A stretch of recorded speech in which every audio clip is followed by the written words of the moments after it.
Our transition team is working very smoothly, efficiently, and effectively. Truly great and talented men and women, patriots indeed, are being brought in, and many will soon be a part of our government, helping us to make America great again. Back now on America Talks Live, where you can join us in the conversation. Give us a call at 1-877-Newsmax. That's 1-877-639-7629. We just saw President-elect Donald Trump. That was a portion of the video that he made public last week via social media, updating all of us on his transition team's efforts. Now, there is still quite a discussion as to who might be the next Secretary of State. We talked earlier about Mitt Romney, Rudy Giuliani apparently still in the running, but there is a third name that emerged over the weekend. The New York Times reporting Mr. Trump is also taking a look at retired General David Petraeus, the former CIA director who was forced to resign in 2012 after sharing classified information with an officer with whom he was romantically involved. General Petraeus and Mr. Trump apparently are going to meet this afternoon. A couple of names also in the mix from Capitol Hill: Bob Corker, the senator from Tennessee, and an old congressional colleague, Dana Rohrabacher of California. His name added to the mix as well. Speaking of congressional colleagues, we welcome back my friend. We spent many years together there on the Hill, former chairman of the House Intelligence Committee, Pete Hoekstra, Skyping in from Bonita Springs, Florida. And of course, Pete's great book is entitled Architects of Disaster: The Destruction of Libya. Pete, obviously, Mr. Trump wants to be an architect of success during this transition. Tell you what, let's get right back to the phones at 1-877-Newsmax to Arkansas, where Verlin has some thoughts on this transition. Hiya, Verlin. Hello, JD. Hey. How you doing? Fine, sir. You know, I wish they'd leave him alone, let him pick who he wants to, because, you know, a baseball pitcher don't tell the batter what he's going to do, does he? He just throws what he wants to at him. He let Trump throw what he wants to at the people.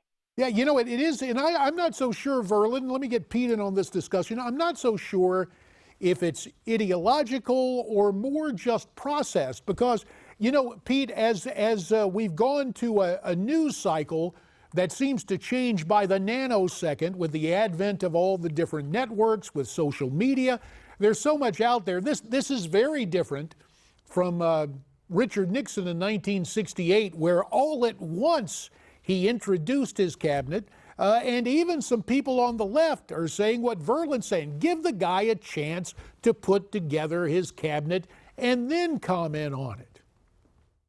Absolutely. Vernon's absolutely right. The choices that Donald Trump has made to date, I think, are very, very good and solid choices consistent with his philosophy.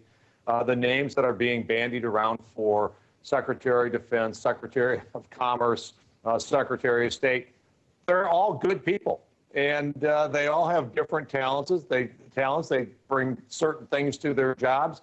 If they're selected, they have certain drawbacks, but ultimately it will be tested, you know, in 2017, whether this is a group that can work together and whether they can implement Donald Trump's agenda. All of this about process and this and that. We know two things. Only Donald Trump knows what's going on. And the second thing, all these prognosticators, they've all been wrong for the last 12 months. Why should we listen to them now? Especially from the corporate media, who may have some ideological moorings and some ideas that aren't exactly in line with the president-elect. Now, another big story over the weekend, Pete. We get the news that Hillary Clinton's team is joining with the Green Party nominee, Dr. Jill Stein, to have a recount of the vote in Wisconsin. This was initiated by Dr. Stein and the Green Party. Currently, other recount efforts apparently starting in your home state of Michigan, also in Pennsylvania. This comes as the lawyer for the Clinton campaign, its general counsel, Mark Elias, wrote on Medium they've not found any, quote, actionable evidence of hacking by Russia or any other foreign governments. Of course, Trump defeated Mrs. Clinton in Wisconsin and Pennsylvania, and of course in Michigan, where you worked so hard. You put all those states together, It's a margin of about 100,000 votes. Tell you what, Pete, before we get your reaction, a call is coming in from Jacksonville, Florida.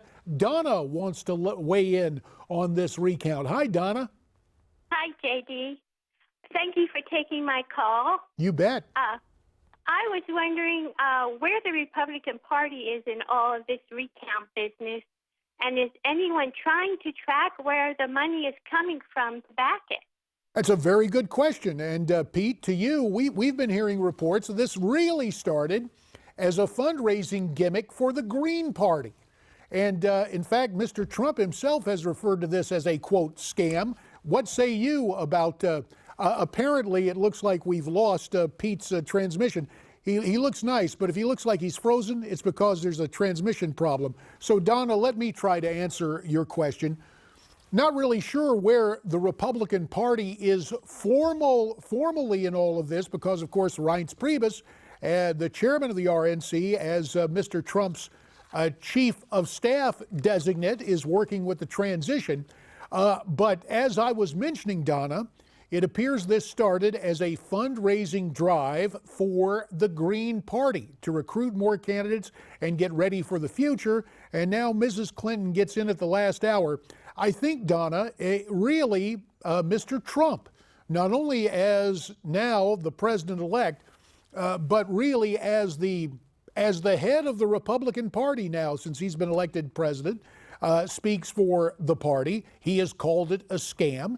He took to Twitter yesterday denouncing what was going on, and I think a lot of people are looking at that process, Donna. So that's really where the party is. Where Mr. Trump is, that's where the machinery of the party is, quite frankly. Now, here is the tweet.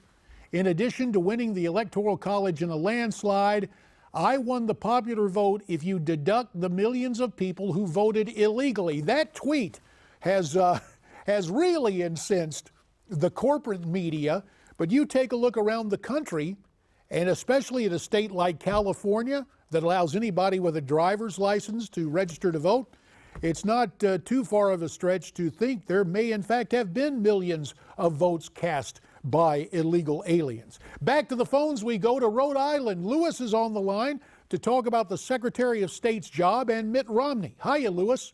How you doing? Doing fine, thanks. I'm calling up. I wanted Donald to know. Remember the story of the old lady and the snake? He kept telling that story of the old lady and the snake. Don't let the snake in. Well, in fact, Trump quoted it. It was that great song about the snake. Hey, you don't want the snake in.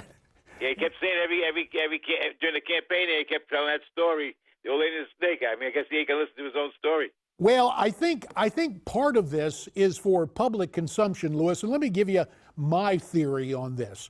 At once, Mr. Trump can appear to be, I guess, someone who, this might be a stretch for corporate media, but historians point to Abraham Lincoln, who assembled, quote, a team of rivals to his cabinet to the point where Secretary of State Seward wrote a rather infamous memo that lives on in history where Secretary Seward was trying to tell President Lincoln how to govern because Seward, of course, had also been one of the candidates seeking the Republican nomination. So you had a situation there, but the other thing I think is going on is that it's a chance to bring out Mr. Romney, to go through that whole team of rivals drill, and at the same time, for lack of a better term, it's kind of a public payback. Because stop and think about it, and in stark contrast to what the New York Times and MSNBC and all these guys are saying about turmoil within the Trump team, I don't think that at all. I think what you have is a situation where they're basically hanging Mitt out to dry.